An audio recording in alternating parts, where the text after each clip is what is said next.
disappearing hitchhiker on Route 50. The thing about Route 50 in Nevada is that it's beautiful and terrifying all at once. They call it the loneliest road in America for a reason. Mile after mile of barren desert. No other cars in sight. No signs of civilization except for the occasional gas station or faded billboard. When you're out there alone, it feels like the rest of the world has disappeared. And maybe, just maybe, something else has taken its place. This story happened to me a couple of years ago during a solo road trip on Route 50. What started as a peaceful journey turned into a night I'll never forget, a night that left me questioning what's real and what's not. It was early October, one of those crisp evenings where the air is cool, but the sun still feels warm on your skin. I was driving my 2017 Subaru Outback, which had been my trusty companion for the past few years. Packed with snacks, a playlist of 90s rock, and the open road ahead of me, I was ready for the adventure of a lifetime. Route 50 stretches across Nevada like a ribbon of asphalt cutting through the desert. It's remote, quiet, and exactly what I wanted, an escape from the noise of everyday life. I started my trip in Carson City and planned to make it all the way to Ely. About a 5-hour drive. As I passed the occasional mile marker 198, 199, 200, I couldn't help but notice how empty it all felt. The vast desert landscape stretched out in every direction, the sky an endless canvas of blue. It was peaceful, sure, but there was also something unsettling about it. It was around twilight, and the sky was shifting into a burnt orange, kind of sunset that feels almost too perfect to be real. I was somewhere near Middlegate, a tiny dot on the map known for its quirky roadside cafe and little else. That's when I saw her. Up ahead, on the shoulder of the road, was a hitchhiker. She looked young, early 20s, maybe with messy brown hair tucked under a wear-upon beanie. She was wearing a red plaid jacket and jeans, and she had an old, worn-out backpack slung over one shoulder. There wasn't a town or even a rest stop for miles. How long had she been walking? Well, I don't usually pick up hitchhikers, it's just one of those unwritten rules of solo travel. But something about her seemed normal. She didn't give off that creepy red flag vibe that makes your gut scream, don't stop. She just looked tired.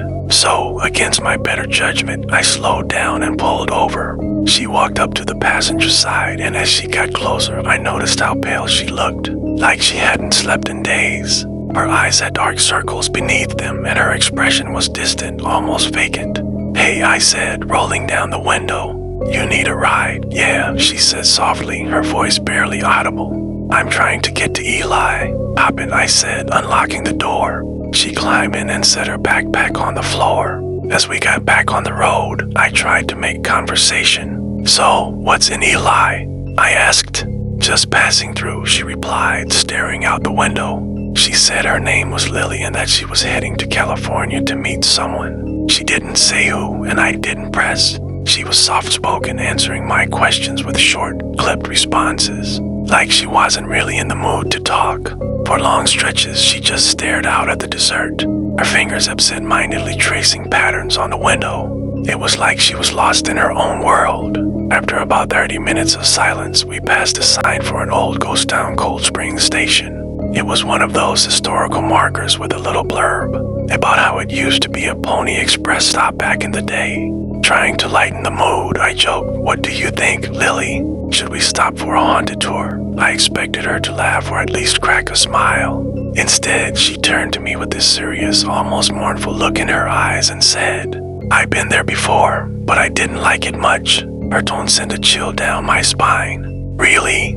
I said, trying to laugh it off. "When were you there?" She didn't answer. She just turned back to the window.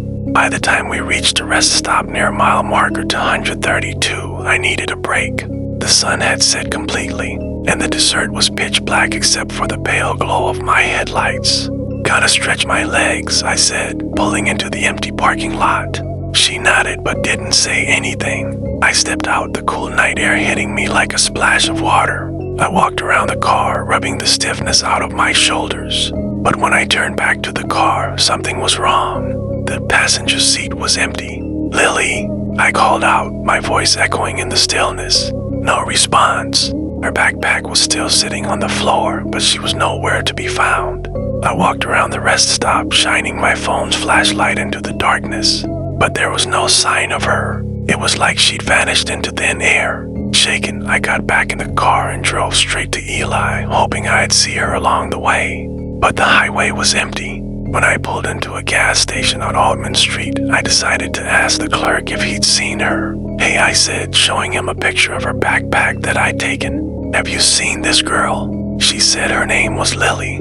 The color drained from his face. "You mean Lily Waters?" he asked, his voice barely above a whisper. "Yeah," I said, my heart pounding. He shook his head slowly. "She died here 10 years ago. Got hit by a car while hitchhiking. She was trying to get to California. I left her backpack with the clerk and drove off, my hands trembling on the wheel. I didn't dare look in the rearview mirror the whole way back. To this day, I don't know what I believe. Was Lily just a figment of my imagination? Memory trapped on the loneliest road? Or was she something else, something not meant for this world?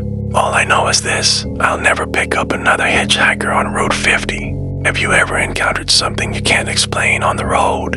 A hitchhiker who seemed out of place? Share your story in the comments below. Your experience might be featured in a future video. Subscribe for more true horror stories.